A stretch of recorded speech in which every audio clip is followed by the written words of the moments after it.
episódio de hoje tem Sony Music, roupa sustentável e doações de campanha na concorrência da Prefeitura de São Paulo.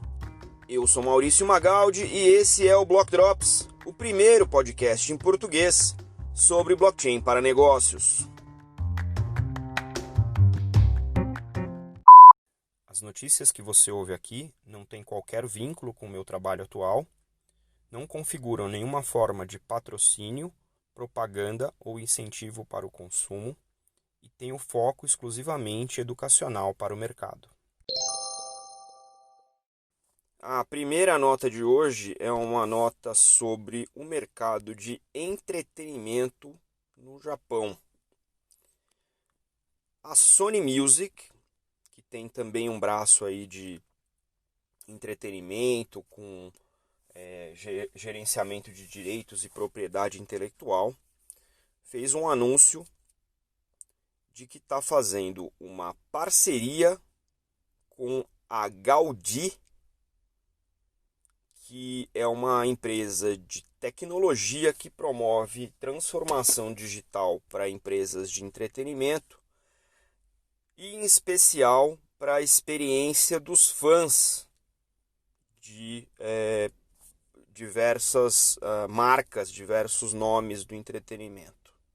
Nessa colaboração aí com a Sony Music, a Gaudí vai utilizar tecnologias blockchain, que aqui não foram citadas no artigo, para promover transformação digital em áreas que ainda não tiveram digitalização, especialmente áreas de experiência do usuário e alguns novos modelos de negócio. E já estão fazendo prova de conceito com os fãs de uma estrela pop aí, assinada pela Sony Music. A Sony Music está olhando para aplicações na área de entretenimento ao vivo, streaming de música, esporte. A gente já trouxe aqui algumas coisas de outras empresas e outras regiões, outras geografias, e obviamente conteúdos digitais, né? O que eu acho interessante aqui é que a Gaudí já faz coisas com mangá, com games, com outros popstars, já tem programas de digitalização de experiência para engajamento de cliente, já experimentou com tecnologias de DID ou SSI, né, que é a identidade digital ou identidade autossoberana, e está olhando muito para essa questão de você levar algo que é de propriedade intelectual direto para o consumidor, né, direto na experiência, tentando criar aí o que o pessoal chama de fan economy, né, para os fãs de quadrinho. Isso é bastante comum. Nesse mesmo momento em que a Sony anunciou essa parceria, a Gaudí levantou 2.800.000 para uma rodada de Série A de financiamento liderada pelo fundo de capital Strive. E a ideia aqui, obviamente, é usar esse financiamento para melhorar o time e ampliar aí as ofertas em blockchain. Veja, isso é uma tendência interessante de utilização de blockchain para diversas fronteiras, né? A gente falou aqui de identidade digital, só nesse caso. Identidade digital, de gestão de direitos, de entrega e gestão de conteúdo para fãs, né? Então, conteúdos certificados, né, daquele evento, programa, marca, personagem. A gente falou aqui de digitalização de áreas não, né, de processos não digitalizados e novos modelos de negócio.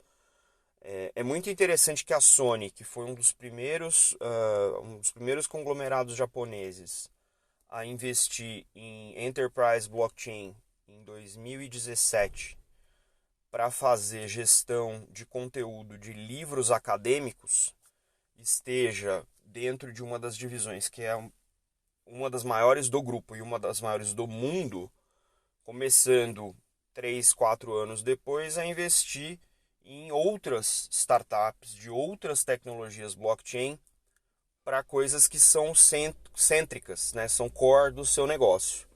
Então a gente vai ficar de olho porque a gente já viu que existe uma tendência nessa linha em outras geografias. A Europa está fazendo isso, a gente viu até no Brasil coisas associadas a esporte, tokenização.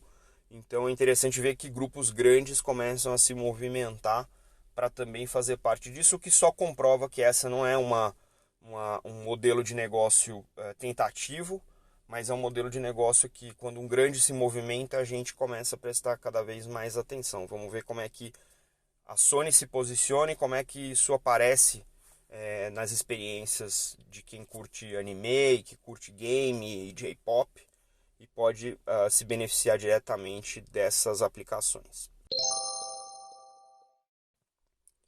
A gente já discutiu algumas vezes, muitas vezes, o uso de blockchain em cadeias de suprimento aqui no podcast e a gente já chegou em alguns consensos de que esse caso de uso ele é um caso de uso que já pode ser considerado um clássico no que a gente chama aí de blockchain para negócios ou enterprise blockchain, né? E o case que a gente traz aqui hoje, ele também é um case de rastreabilidade em cadeia de suprimento, mas ele vem numa indústria que a gente ainda não tinha discutido com profundidade. Então, estou trazendo para vocês aqui o case da Kaya Cato, que é uma empresa de uniformes alemã, que fez uma parceria com a IBM para desenvolver uma rede blockchain que rastreia a cadeia de suprimentos das roupas que eles produzem. A ideia aqui é dar transparência desde o momento em que a linha ou o tecido ou o algodão são produzidos, manipulados, né, beneficiados, movimentados e passados para o próximo elo da cadeia. E dessa maneira, dá visibilidade para quem compra as roupas, de onde veio, como foram processadas, quais foram as práticas utilizadas, né, para também rastrear esse tipo de informação, porque segundo uma pesquisa, tanto da IBM quanto da Kaya Cato, existe aí uma percepção de que sustentabilidade do tecido, né, da cadeia de produção têxtil, 77% dos consumidores entendem que sustentabilidade é importante, 57% disseram que eles gostariam ou estariam dispostos a mudar seus hábitos de compra para reduzir impactos negativos no meio ambiente. Num outro estudo, 75% de quem respondeu diz que está preocupado com o nível de sujeira gerado, né, de dejetos gerados pela indústria da moda, e 64% responderam que seria mais provável comprar um produto têxtil, né, de moda se se as suas características de sustentabilidade pudessem ser provadas, né?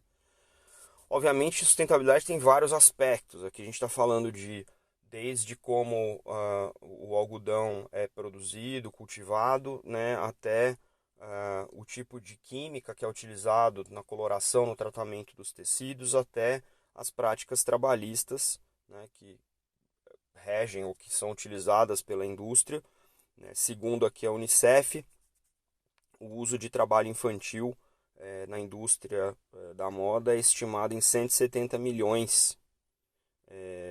Então, realmente é muito pesado esse uso de trabalho infantil. A ideia aqui é que essa rede documente, rastreie todos os passos nessa cadeia têxtil, permitindo que todos os clientes da Kaya Cato consigam identificar toda essa cadeia, né, como foi processado, etc.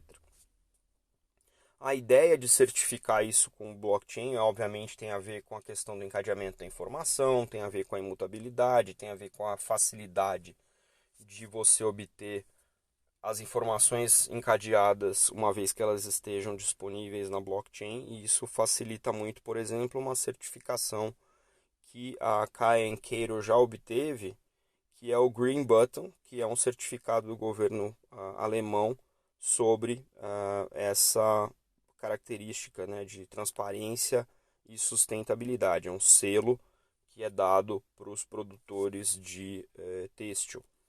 Agora, é interessante que isso não é o único caso, né? O governo canadense propôs um recente para Caxemira, vindo da Ásia, e aqui no Brasil a gente tem o Instituto Alinha, que faz essa rastreabilidade olhando as oficinas de costura que atendem as grandes empresas de moda, né, conglomerados de moda no Brasil, regularizando o trabalho das famílias que trabalham nessas oficinas, tornando o processo regulado e sustentável, e aí o selo do Instituto Alinha é que vai na roupa e é ele que é rastreado através da blockchain do Instituto Alinha para fazer essa certificação de que a roupa que você está comprando em uma das grandes cadeias de moda no Brasil tenha sido feita por oficinas que estão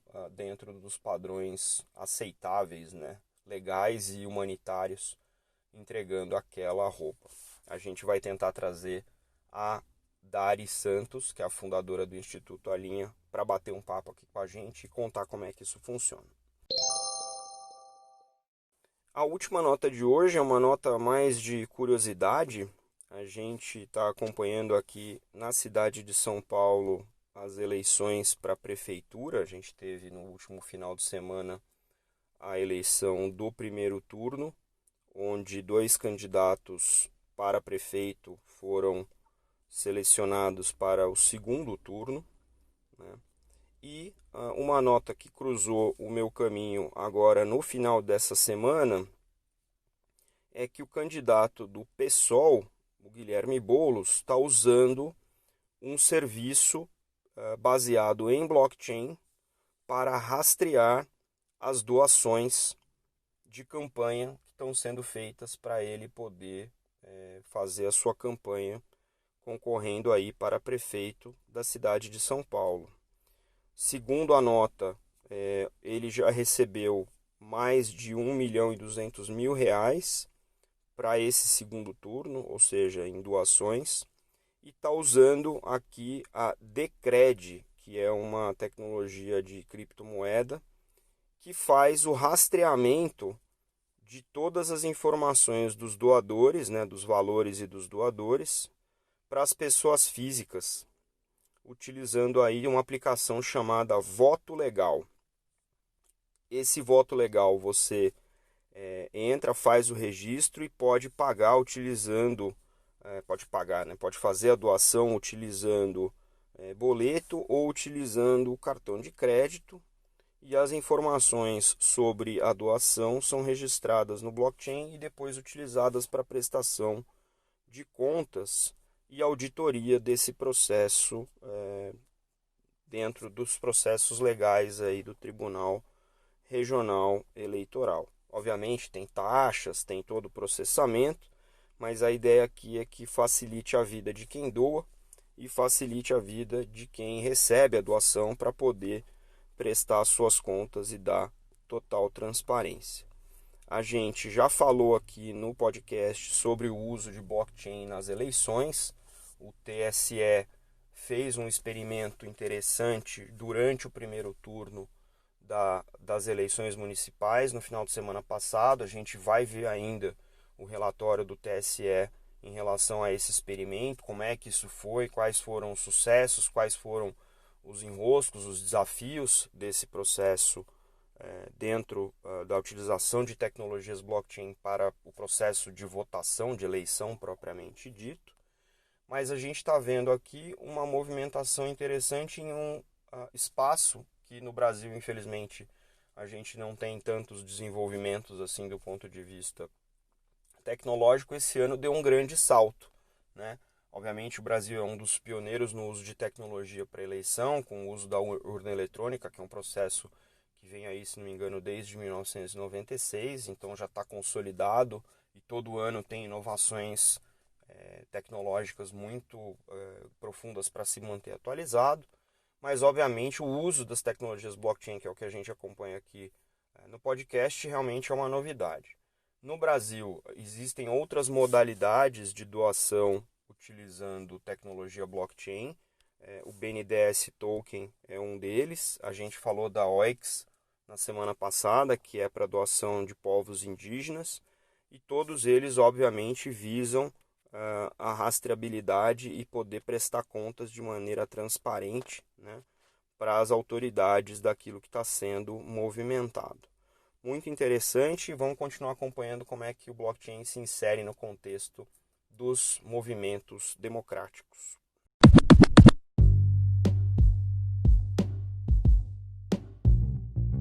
Você pode ouvir o Block Drops Podcast nas plataformas Numis, Google Podcasts, Apple Podcasts, Spotify e Anchor FM. Entre em contato conosco através do e-mail blockdropspodcast@gmail.com, no Instagram Block Drops Podcast e no Twitter Block Drops Pod.